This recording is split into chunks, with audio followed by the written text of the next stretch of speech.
வணக்கம். நம்ம இன்னைக்கு பார்க்கக்கூடிய தகவல் எதை பற்றி அப்படின்னா தென்னை மரம்.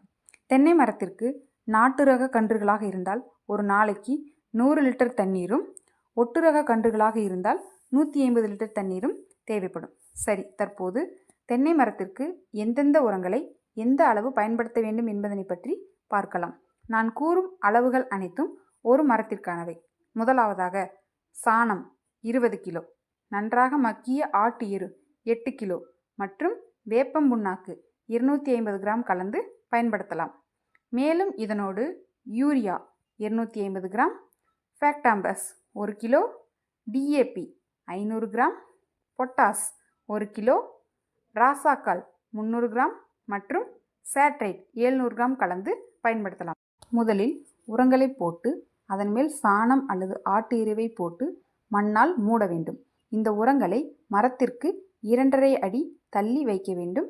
வருடம் 2 முறை பயன்படுத்தலாம். இதனால் கிடைக்கும் நன்மைகள்: காய் அளவு பெரியதாக இருக்கும், காய்களின் எண்ணிக்கை அதிகரிக்கும், குறும்பை உதிராது மற்றும் சொரிக்காய் விழுகாது. இதனை பயன்படுத்திய தென்னை மரங்களை இந்த வீடியோவில் நீங்கள் பார்க்கலாம். இதே போல மேலும் பல தகவலை பெற விவசாயம் பழகு சேனலை பின்தொடரவும். நன்றி, வணக்கம்.